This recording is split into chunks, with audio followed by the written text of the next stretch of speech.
DJ Envy, Charlamagne the Guy. We are the Breakfast Club on this Monday. We got our co-host Jason Lee, and let's get in some front page news. Now, Teslin Figaro is back on the West Coast, but she's holding us down. Let's start off with some rest in pieces. Good morning. Let's start off with Lance Reddick. Passed away at the age 60. You might know him from The Wire and a host of other movies. He passed crazy. away over the weekend, right? Yeah, he died. Yeah. They say he was doing interviews the day before. That is so crazy. Yeah, for the new John Wick movies. It was natural causes. Suddenly at 60, that's way too young to go. I'm starting to see too many brothers pass away early, and there's no reason why. We have audio from him here. This case ends, or you are done. Hell, I don't even need you to lock up Barksdale. I'll have your major debrief your detectives, type the warrants himself. This case is done. You do what you feel. You want to pull Avon on half a case, you go ahead. That was him on The Wire, of course. So definitely rest in peace to Lance Reddick. Also, we got to send a rest in peace to Sean Lampkin. Now, if you don't know who Sean Lampkin is, he was in Martin. He was 54 years old. He played the bar owner Nipsey. So he died over the weekend at the age of 54. That is so young. That is way too young. Very young. It makes mortality real because you start doing the math. You're like, that's just 9 more years. Yeah, because we old. That's why. When you 44 years old and you born in the late 1900s, yes, that's way too young. I need all my years. I want to be around for, what they said, in 7 years, we can be immortal. You ain't see that? No. Oh, man, y'all got to look that up. Man. There's something with, I forgot what it's called, but it's something they can put in your system to like cure all diseases, reverse aging. That's what they're saying, maybe. But the scary part, dude was 60 years old and was like really vibrant. It looked like he was in shape. Yeah, he was in shape. It seemed like he was still active. He was moving around. It's just weird. And then they say natural causes. Yeeks. Now let's talk about Donald Trump, Tez. What's going on with Donald Trump? Is he getting arrested? Is he not? What's going on? Ooh, honey, Donald Trump got the cable news streets on fire. Now, this is a very complex case, so I'm going to try to just run through a couple of bullet points, but I do want to remind everybody, look into this, follow it, read everything that you possibly can. So former President Donald Trump predicted on Saturday morning that he will be arrested on Tuesday, which is tomorrow, for his role in making an alleged $130,000 hush money payment to adult film star actress Stormy Daniels. Now, he allegedly paid this money to silence her about an affair that she claims he had. A lot of y'all remember that back when, he was running and people were bringing up the Stormy Daniels case. So now, if this is true and the Manhattan District Attorney Alvin Bragg does charge Trump, this will be the first time in U.S. history that a former president has faced criminal charges. Now, legal experts say that the charge of falsifying documents will more than likely result in a misdemeanor. There are some legal experts that say it can get bumped up to a felony, but more likely than not, if they move forward with this, it would be a misdemeanor charge. Now, as you know, and I always got to repeat, I'm an independent. I'm not a Democrat or Republican, so I want to give you both sides of the game. Now, the Democrats are saying, nobody's above the law and he needs to go to jail, misdemeanor or not. And the Republicans, like Vice President Pence, says that this is a politically charged prosecution. Now, on Saturday, Trump posted on his Truth social media platform for his supporters to protest and take the country back. In other words, he said, stand back and stand by. And then the New York City Police, state court officers, Secret Service, the FBI, let me translate. They said, cool, you want to stand back and stand by? We're going to stand back too. This ain't January 6th. This ain't what you want. Come to New York and you're going to find out. Now, the thing about this, Envy, Jason, and Charlamagne, we don't even know if any of this is going to happen, but that is the rundown. Trump got ahead of the story, as usual, in true Trump brand, and just kind of threw it out there. So we don't know, what's really going to happen. It's interesting, right? He's using threats of violence to escape prosecution. That's what happens in dysfunctional countries. So is it okay to admit that our country is totally dysfunctional at this point? It's okay to admit that our country is totally dysfunctional. It's been dysfunctional for a while. Let me ask you a question, Tez. I'm playing devil's advocate right fast, right? White devil's advocate. White devil's advocate, right? Now, Wow. I have no love for Trump, but I do have a question, right? So if Trump had $130,000 and he wanted to pay somebody to be quiet, and that was his money, he didn't get it from campaign money, he didn't get it stolen money, what's the issue? I don't know. I'm just asking.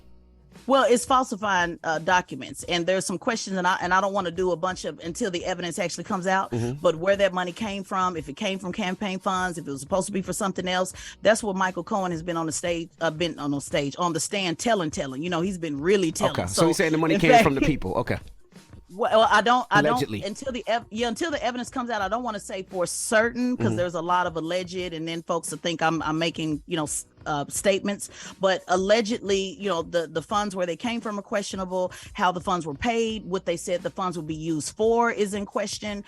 So all of that, is what's in question. And actually, Michael Cohen, he will be again being interviewed again today to give more testimony. Even though he's done it a million times and wrote a whole book about it, they're still interviewing him today. You know what I was wondering too, Ted, because all weekend long I saw them say it out of everything that he potentially could be charged with on a federal level and state level, these are the weakest charges. So I wonder how this will impact the potential charges in Georgia or the potential charges on the federal level. Yeah, well, for sure, it is one of the weaker charges, but what they're trying to do is, and I don't want to say, I'm using the word stack the deck, to say, okay, if they give them this charge and then they go to Georgia and give them another charge, and then let's look and see what may happen on the federal level. It's not that they will all come together, but it's kind of painting the narrative that basically you're about to have somebody run for president of the United States that is fighting multiple charges in multiple states. Now, just to be clear, he can still run for president, guys. So those of you who are listening and said, "Oh, this is gonna stop him from running for president," no, you can absolutely run for president. You can be a convicted felon and be in prison. In fact, y'all remember Tiger Joe Tiger, what is his name? He just filed to run for president as well from prison. Tiger King. Joe Exotic. Tiger King. Yeah. Did y'all know that he just literally filed to run for president? Does he? Yeah. He be From DMing prison. me Yeah, he from just prison. literally filed to run for president from prison. So, Wow. But this is gonna. I'm not a Trump supporter, but like, how many guys? I know a lot of guys in the hood that pay to have their side chick get an abortion. Is that bad too? I mean, where they get maybe the money if you're from? an elected official and you're using campaign money, probably. Yeah. I'm sure mad people didn't hit you and Jason and asked to give you some money to take the stories down Hollywood a lot. Sure did. See? But these aren't elected officials and they're not using campaign money to do it. That's the problem, campaign money. I just want to know why the black guy got to be first. Why Alvin Bragg got to be the first person? Why he got to lead the charge? Shouldn't Merrick Garland and one of them white boys in Georgia be leading the charge against pressing charges against Trump? Well, they're trying, but that matter is, and again, I'm just playing devil's advocate, just telling you what them folks say. It's a lot harder to get him on the January 6th because it's not a direct connection. Even though we all saw what we saw and we know what we know, the difference in this case is you actually have witnesses that are confirming that he did these things with the hush money. So we're going to see if it's going to go down tomorrow. All right, well, we'll see you next hour, Tez. Absolutely. Get it off your chest. 800-585-1051. If you need to vent, phone lines are wide open again. 800-585-1051. It's The Breakfast Club. Good morning. Morning, everybody. It's DJ NV, Charlamagne the Guy. We are The Breakfast Club. Jason Lee, our co-host, is here. And let's get in some front page news. We have Teslin Figaro here. Now, do any of y'all watch March Madness or do the brackets at all? No, I was watching a little bit this weekend. I'm actually more invested into the women's because, I'm a fan of the South Carolina Gamecocks. My wife is a South Carolina Gamecock alumni, and what Don Staley is doing with the Lady Gamecocks is historic. Right. I actually wanted Duke to win because I call him my little nephew plays for Duke, but they actually lost over the weekend. Yeah. And somebody hit me on Instagram, and I just want to tell that person to hit me, you're absolutely positively right. He asked why we don't post the HBCU scores. And I'm like, I never even thought about it because I don't watch it. You don't see them on TV. But I'm going to start finding those scores and start posting the HBCU games. Shout out to Hampton University. All right. Now, let's get to front page news. Donald Trump. What's going on with Donald Trump? Is he getting arrested? Is he not? What's going on? Well, one thing for sure, Donald Trump has the cable news streets on fire, and I'm going to try to do my best to go through the top points that we want everybody to pay attention to. But as always, I encourage you to do your own research and follow. Now, former President Donald Trump predicted on Saturday morning that he would be arrested on Tuesday for his role in making an alleged $130,000 hush money payment to adult film star Stormy Daniels. Now, he allegedly paid this money to silence her about an affair that she claims that they had. And that money, like we were discussing before, allegedly, keyword allegedly, broke campaign finance laws. So that's how it became an issue. And a lot of you guys probably remember them talking about it when he was running for office. So all of this time, they've been trying to, I guess, see what they were going to do with this case. And now the time has come that allegedly Manhattan District Attorney Alvin Bragg has decided to move forward on charges. Now, again, we do not know this. This is just what Trump put out and said that it was leaked. The district attorney has not confirmed this, but Trump said that it's happening. It's going down on Tuesday. And if it does, this will be the first time in U.S. history that a former president has faced criminal charges. Now, legal experts say that the charge of falsifying documents will more than likely result in a misdemeanor. Depending on evidence, it could get bumped up to a felony, but the reality is more than likely it would be just a misdemeanor charge. Now, because I'm an independent, I'm not a Democrat or Republican, I want to tell you both sides of it. And Democrats are saying, this is no one's above the law. He needs to go to jail, lock him up. And Republicans, Vice President Pence has said that this is politically charged, and this is all about preventing him or putting some type of damper on his possible run for 2024. Now, on Saturday, Trump said that on his Truth social media platform for his supporters to protest and take the country back. So basically, he told them to stand back and stand by. So as a response to that, New York City police, state court officers, the Secret Service, and the FBI, let me translate, said, okay, cool, you want to stand back and stand by? We're going to do that too. This ain't January 6th. This ain't what you want. So they said they will be ready for whatever is going down. The thing about this is, guys, we don't even know if this is even happening. We don't know if it's going to be Tuesday. Some say it may be Thursday. We don't even know what's going down. But since Trump threw it out there in true Trump fashion, he wanted to get ahead of the story. And so this is where we are. Yeah, the thing about Trump is he's really Teflon Don. So, to me, this is just going to make him larger than life. If they make all of this noise for a misdemeanor. And he don't get locked up. He's going to turn this into another attack from the woke. And then his campaign donations are going to go up. And it's going to put a lot more energy into his campaign going into 2024. Not to mention, he just got reinstated on Facebook and Twitter, too. And YouTube, I think. Yep, and it's already happening. Donations are already coming in. Wow. Republicans are lock and step with their messaging, getting ahead of it, saying that, this is, once again, an attack on the right. And it's throwing DeSantis off, who we know may possibly be running against Trump, and how he's going to maneuver around that. It's really putting Republicans in a pickle, because they don't know if they should support Trump or not say anything at all. But since Trump does run the Republican Party, believe it or not, we're going to see how they respond to it if this goes down. Even him using threats of violence to escape prosecution. Like, that's what happens in dysfunctional countries. And like I said, he's absolutely going to turn this into an attack from the woke, being that Alvin Bragg is black, and Tish James, the AG from NYC, she's a black woman. She was pushing for Alvin Bragg to press these charges. He's going to definitely say this is an attack from the woke. And the optics of it being a black man, Alvin Bragg, he's going to use that to his advantage. Now, I asked you earlier, I just want to confirm again. So he's not getting arrested, or maybe he is. Is he getting arrested? Because if he had $130,000 and it's his money, and he wanted to hush somebody up from telling something, or one of his secret past histories or whatever, that's not a crime. But the fact that he allegedly got it from someplace else, the financial, it's the problem. The campaign money. Correct. The campaign money, and then falsifying the documents. Because when you say, okay, this is campaign money and I'm going to use it for X, Y, Z, and use it for something else, then you're falsifying documents. So Michael Cohen has obviously been very vocal, about this transaction. He was involved in this transaction. He's actually going to be giving more testimony today. He's done it several times. He's wrote a book about it. He's went on a tour about this. So this case is a little bit stronger than January 6th. A lot of us want to see, or a lot of folks want to see, Trump in trouble for what he did for January 6th, but it's a little more complicated because they don't have the evidence to just immediately charge him. But in this case, they do, because you got Michael Cohen who's telling. And so Michael Cohen, he did hell of a week with us, Taz, my late night talk show. He was on the panel with Taz, and I forgot who else was on the panel that week. But I wonder how this will impact the potential charges, like in Georgia, and the potential charges that he might have on a federal level. I feel like those big charges should be the ones that should be brought against him first, right?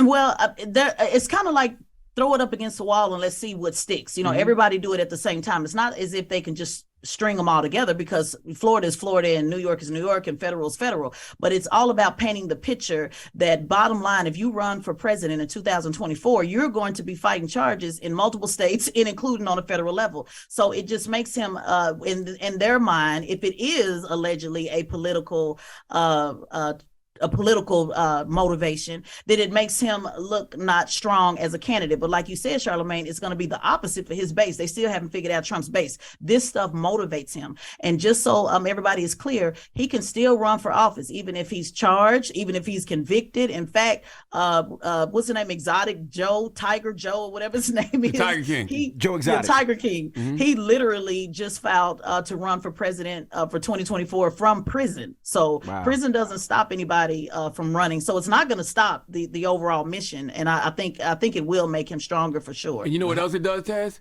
It keeps him in the news cycle. Mm-hmm. Like the timing of this kind of really couldn't be worse. Like I don't want to hear Trump's legal stuff he's dealing with all throughout 2024 on top of everything else he's going to be doing while he's campaigning. He's going to dominate the news cycle. Sure, he's a master when it comes to media. That's why he threw it out there. Now, what I want to throw out there is I want to know that if these protesters come to New York, will they be met with the same energy if it was black folks? Are they going to be tough on crime? Are they going to start stopping and frisking everybody with a red hat? That's what I want to know. I want to see what that smoke going to look like if they come to New York. Not that I'm promoting violence. I just want to see if they show up.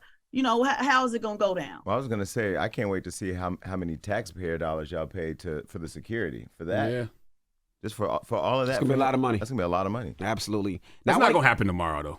It's not going to happen. If they're still taking witnesses today, they're not going to do all that paperwork and indict him by tomorrow. I'm going to go stop by and be outside with the phone.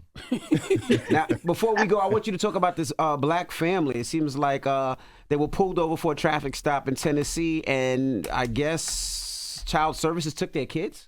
Yeah, this is crazy. It's been trending a lot on Twitter, so I wanted to get this story out. Bianca Claiborne and Dante Williams were traveling from Georgia to Chicago for a funeral when they were pulled over in Coffee County, Tennessee. Now, according to the affidavit, the traffic stop was for having dark tinted windows and using a left lane without actively passing. That's crazy as hell. I'm sorry, I just got inserted. Who got time to pull somebody over? I got pulled over for that one time too before. You did? And I argued who with really the cop got time like crazy. It was like 3 a.m. We were in the left lane because the woods were on the right side. We didn't want no deers and animals to come out, and they definitely pulled us over. That is crazy as hell. So they pulled him over. I guess the cop didn't have anything else to do. So according to court documents, after being pulled over, the state trooper smelled marijuana and then found 5 grams and a gun in the car of a convicted felon. Now, no evidence of those charges being filed have been released, but this is what they're alleging. Now, because the children were with them during the incident, the Department of Child Services said in a petition that there was probable cause that the children were neglected. What? And and there was no less drastic alternative other than taking the children from their parents, which is just ridiculous. The children include a breastfeeding 4-month-old, a 2, a 3, a 5, a 7-year-old, and they were forcibly removed from the mother's side as she waited for Mr. Williams. Now, attorneys for the couple have described this as extreme and abnormal and a violation of parents' rights. So before we discuss, I want to give you just a little bit more context because I am interested to see what the Breakfast Club family has to say about this, in the comments. Now, Mr. Williams was arrested. And then they asked both parents to undergo a drug test. And the first drug test showed Mr. Williams positive for marijuana. And the mother, Ms. Claiborne, her test was negative. But then they took a second test. And the second hair follicle test, that came back positive for fentanyl and oxycodone in both parents, but they're denying the substance. So I want to throw this out there to you guys. As a mother, this is heartbreaking for me because the kids, they're caught up in all of this. And I also want to say in Florida, I was a guardian ad litem. And what that is a person appointed by the court to look and protect the interests of someone else. And typically in these cases, the last thing you want to do is remove children from the home. So my question is, to you guys, even though the drug test came back, positive for the parents, it seems that this is going all the way extreme. Typically, number one, let's first see if they're charged and convicted. And then typically you see rehab, you see home visits, you see so many other things go into play before just immediately taking the children. So what do you guys take on that? I don't think the mom should have been tested at all anyway. If the gun was found in the car, he took the gun because they arrested him. I don't understand why the mother was tested and charged unless she looked high or looked a certain way, but she shouldn't have been tested because they let her drive back to the station. So if they let her Right. back to the station, drive back to the station, obviously she wasn't high. Obviously she didn't look like she was on any type of anything. There's no reason they should have took those people's kids. And how you get to a hair follicle test? Like, what's the probable cause in that? If you've tested positive for marijuana, and I mean, how would you then get to a hair follicle test? That's crazy. Yeah. But people don't Yeah, know it was their, when people, they- people it was don't know when their they rights. People don't know their rights. And I think that these conversations are important. People should do some research on what you have the right to do and not to do, Absolutely. answer, not answer, because that's how most people get caught up when they don't know their rights and they get ran over. And just for clarity on that, when they did do the test, it was after, like they came back after a week later. You know, I assume, again, make an assumption, allegedly to get the children.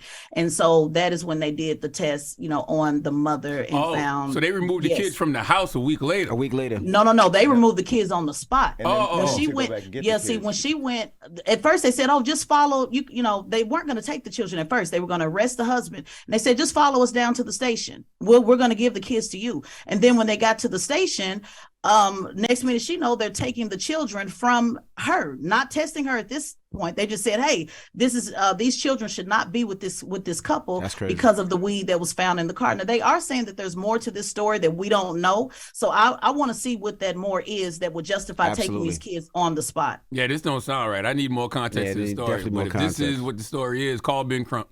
Yeah. Get Ben Crump on line one. Ben Crump tired, man. Ben Crump tired. He's so need- tired. He is tired. Ben Crump tired, man. You remind me, I got to call Ben back today. You gotta call Ben. Somebody gotta help Ben, man. Bakari Seller, somebody. Where everybody else at, man? I don't Ben know. can't fight every case. Damn it. Well, thank you, Tez. No problem. We appreciate you, and we'll see you tomorrow, all right?